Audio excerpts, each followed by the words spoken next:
Pagar laut mulai dibongkar. Menteri ATR BPN Nusron Wahid juga akan mencabut sertifikat HGB pagar laut di Tangerang, Banten. Lalu apakah pemilik pagar akan diusut? Untuk membahasnya, kita sudah bergabung bersama dengan anggota Komisi 4 DPR RI Johan Rosihan dan pakar hukum agraria Universitas Gadjah Mada Profesor Nur Hasan Ismail. Kami juga sudah menghubungi pihak dari Kementerian ATR BPN untuk ikut bergabung dalam diskusi kita malam hari ini, pemirsa. Namun belum ada tanggapan dari Kementerian ATR BPN. Saya langsung ke Pak Johan terlebih dahulu. Pak Johan, selamat malam. Pak Hasan juga selamat malam. Malam. Oke, saya ke Pak Johan terlebih dahulu. Pak Johan, dari informasi yang Anda dapatkan, sebenarnya ini kan publik kan melihat ada pagar laut kemudian dibongkar oleh aparat gabungan termasuk TNI Angkatan Laut. Sebenarnya informasi yang didapatkan Komisi 4 itu sedalam apa sampai akhirnya sertifikat ini diterbitkan? Saya sendiri sudah terjun ke lapangan, Mas. Tinggal tanggal 8 Januari kemarin saya langsung ke sana bersama Mas Riono. Nah, menurut saya pagar laut ini bukan sekedar fisik pagarnya ya, tapi ini menyangkut soal legalitas, menyangkut soal pengelolaan ruang laut, dan termasuk hak-hak nelayan juga ada di situ kalau kita bicara tentang konteks pagar laut ini. Nah, kita patut berterima kasih saya pikir kepada Menteri ATR BPR walaupun telat, dia dengan sukarela menyatakan maaf kepada publik. Saya pikir itu perlu kita respon secara baik. Yang kedua, beliau juga membongkar, menyampaikan kepada publik ada 2 perusahaan dan perorangan yang memiliki hak atas tempat pagar laut itu. Sebelumnya kan muncul spekulasi bahwa masyarakat swadaya membangun pagar itu. Oh, ini untuk abrasi, oh ini untuk itu, oh kami tidak bertanggung jawab. Nah, dengan dibukanya oleh Pak Menteri ini, saya pikir ini sudah menuju ke arah yang lebih jelas daripada sebelumnya gitu. Sehingga sekarang ini tidak lagi misterius menurut saya. Tinggal kita serius apa tidak ingin mengungkap persoalan ini ke depannya. Karena itu saya menyarankan ya, apa yang dilakukan oleh Pak Menteri Agraria termasuk pernyataan-pernyataan dari pejabat yang sudah kita dengarkan tadi itu bagus ya. Tetapi tidak boleh berhenti pada pengakuan gitu. Tapi harus sesuai dengan perintah Presiden itu, ini harus mengusut ini secara transparan gitu. Oke, artinya kan kalau dari apa yang kita dengarkan bersama dari keterangan Pak Nusron Wahid, pemiliknya jelas nih, ada korporasi yang memiliki sertifikat-sertifikat atas kawasan-kawasan tersebut. Nah, kalau dari informasi dari Komisi 4, Pak, apakah ini mereka perusahaan ini memang saling terkait atau mereka adalah korporasi masing-masing? Kan di informasi publik sudah bisa kita lihat keterkaitannya, Mas. Contoh misalnya PT yang satu CIS itu Cahaya Inci Sentosa atau apa namanya tadi itu. Itu kan sudah diakuisisi oleh grup Sedayu Agung Sedayu Group dan Salim Group itu pada tahun 2023. Yang satunya lagi juga berkantornya di PIX 2 gitu. Nah, ini kan sebuah indikasi awal yang bisa kita tarik gitu untuk kemudian kita mintai keterangannya agar kita tidak terlalu panjang berspekulasi tentang siapa pemilik perusahaan itu. Nah, karenanya ini saat yang tepat menurut saya kepada aparat penegak hukum untuk mengambil tindakan agar mulai memeriksa nama-nama yang sudah disebut oleh para alat negara tadi itu seperti Menteri ATR BPN dan lain sebagainya. Oke. Itu, Mas. Oke, baik. Saya ke Prof. Hasan. Prof, dari perspektif hukum, sebenarnya seperti apa, Prof? Ketika laut, katakanlah dikapling-kapling, kemudian diurus sertifikatnya untuk kepemilikan perorangan dan juga korporasi, Prof? Ya, kalau dari sisi ilmu saya gitu, Mas, terbuka wilayah pesisir itu baik yang berupa daratan maupun yang tanah yang ada di bawah kolom air, baik laut maupun danau maupun sungai terbuka untuk diberi sertifikat, diberi hak atas tanah. Termasuk tentunya sertifikatnya. Ya tentu dengan memenuhi persyaratan dan prosedur yang sudah ditentukan. Jadi kalau kita merujuk pada Undang-Undang Pokok Agraria, yang namanya tanah itu bukan hanya yang di daratan, tetapi tanah itu juga yang ada di bawah kolom air, termasuk di wilayah pesisir, itu yang baik yang pasang surut maupun yang terus-menerus ditutup oleh air.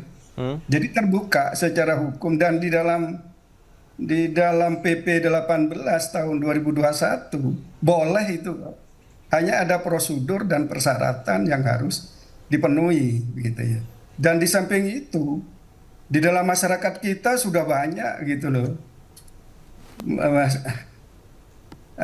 Misalnya begini ya, di kalangan suku Baju yang tersebar di seluruh Indonesia, mereka itu hidupnya di perairan pantai gitu, di perairannya, dan membangun rumah di atas air dengan menancapkan dasar atau bangunannya itu ke tanah, bukan ngambang di kolom air.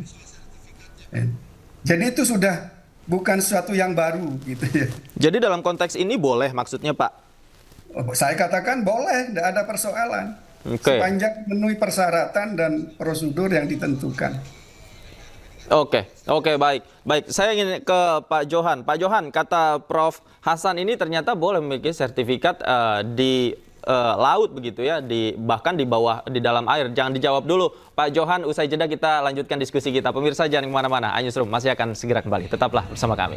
Kembali di iNewsroom, pemirsa, saya masih bersama dengan Bang Johan dan juga Prof. Hasan. Saya ke Bang Johan. Bang Johan, tadi dikatakan oleh Prof. Hasan ternyata memiliki sertifikat atas laut. Tanggapan Anda? Ya, saya tidak ingin membantah Prof. Hasan ya, tapi saya hanya mengacu kepada aturan yang ada sesuai dengan teori positivisme hukum, bahwa apa yang telah ditetapkan itulah yang berlaku. Mari kita lihat di Undang-Undang 27 tahun 2007 tentang pengelolaan wilayah pesisir dan pulau-pulau kecil yang diubah dengan Undang-Undang nomor 1 tahun 2014. Pasal 14-nya, ruang laut adalah bagian dari wilayah pesisir yang tidak dapat dimiliki secara pribadi. Nah, pemanfaatan ruang laut itu memerlukan izin KKPRL, kesesuaian kegiatan pemanfaatan ruang laut yang dikeluarkan oleh Kementerian KKP. Perlu juga kajian dampak AMDAL. Nah, demikian juga ya sebagaimana disebutkan tadi itu Undang-Undang tentang pokok-pokok agraria misalnya, pasal 33 menyebutkan bahwa hak atas tanah seperti HGB hanya dapat diberikan di atas tanah yang nyata, bukan di ruang laut yang masih berupa perairan. Nah, itu aturannya gitu. Saya hanya mengutip itu. Satu, yang berikutnya sejak tahun 2010, sejak putusan MK nomor 3, laut itu tidak bisa lagi diprivatisasi. Dia sudah menjadi ruang publik gitu. Karena dia adalah ruang publik dan sumber daya strategis, maka kita kembali kepada prinsip pengelolaannya berdasarkan konstitusi pasal 33 bahwa bumi, air, dan kekayaan alam di Indonesia dikelola oleh negara untuk kesejahteraan rakyat, bukan untuk dikuasai oleh korporasi, bukan untuk kepentingan-kepentingan bisnis yang kemudian menghalangi akses rakyat untuk melaut gitu. Kalau kemudian dijadikan contoh masyarakat Baju misalnya, itu adalah saya pikir beda konteks dengan apa yang kita bicarakan dalam pagar laut ini, sertifikat pagar laut ini. Begitu menurut saya. Mohon maaf Prof kalau kemudian salah saya dalam. Ini menarik nih. Saya ke Prof. Hasan. Prof. Hasan, kalau dalam konteks ini kan Menteri ATR BPN sudah mencabut sertifikat yang sudah dikeluarkan tadi. Artinya ada evaluasi, kemudian juga ada cacat material begitu. Nah, kalau dari analisis Anda, apakah yang dilakukan oleh Kementerian ATR BPN ini bagaimana latar belakangnya dari analisis Anda? Apa yang sebenarnya membuat sertifikat ini kemudian dicabut? Ya ginilah Mas.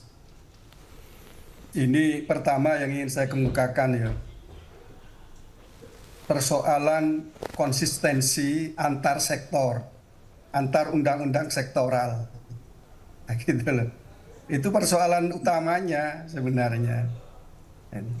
Karena kalau menurut hukum pertanahan terbuka gitu. Tidak ada yang melarang. Terbuka. Nah, sekarang kalau dalam konteks yang ada di Banten, Tangerang itu gitu. Sekarang kan sudah ada sertifikat. Apa maknanya itu? Maknanya bahwa negara yang melalui institusi sektoral yang namanya ATR BPN memberikan itu, artinya BPN tidak mungkin memberikan itu bertentangan dengan aturan-aturan di bidang pertanahan. Jadi, dan itu faktanya banyak. Suku-suku Bajo tertentu sudah diberi sertifikat. Sudah diberi sertifikat seperti yang terjadi di wilayah Banten, Tangerang ini. Gitu. Lah sekarang kalau mau dicabut, tadi kan saya katakan, sepanjang memenuhi persyaratan dan prosedur, ya boleh gitu. Nah sekarang kalau mau dicabut, ya tinggal apakah persyaratan dan prosedurnya itu dipenuhi atau tidak. Kalau tidak, ya sudah, itu kewenangan dari ATR membatalkan gitu sertifikatnya itu gitu. Jadi kalau di dalam Undang-Undang 27 tahun 2007 gitu, tentang pengelolaan wilayah pesisir dan pulau-pulau kecil, itu dulu yang dibatalkan oleh MK itu adalah istilah HP3 gitu, hak pengelolaan pemanfaatan pesisir gitu. Karena itu tidak boleh menggunakan hak, tetapi kalau menggunakan izin boleh. Oke, artinya kalau kemudian sertifikat ini dicabut, ya paling kita bisa asumsikan ada kesalahan perizinan, kemudian prosedural yang memang tidak dilengkapi begitu oleh yang memohonkan Ya, ini. terbuka kemungkinan seperti itu. Oke. Dan BPN sebagai instansi yang memberi, kan menurut Undang-Undang Administrasi Pemerintahannya kan boleh, memang itu punya kewenangan dia untuk mencabut kalau memang ada prosedur yang tidak dipenuhi atau persyaratan yang tidak dipenuhi. Oke. Terbuka. Oke. Oke, baik. Saya kembali ke Pak Johan. Pak Johan, kalau tadi Anda katakan pemiliknya sudah jelas, kemudian sudah disebut oleh Menteri ATR BPN, kemudian sudah juga ada korporasi. Apa kira-kira langkah yang bisa dilakukan agar ini menjadi tuntas dan memang kalau ada yang bertanggung jawab, ya siapa akan jelas begitu? Ya, saya sambung sedikit ya.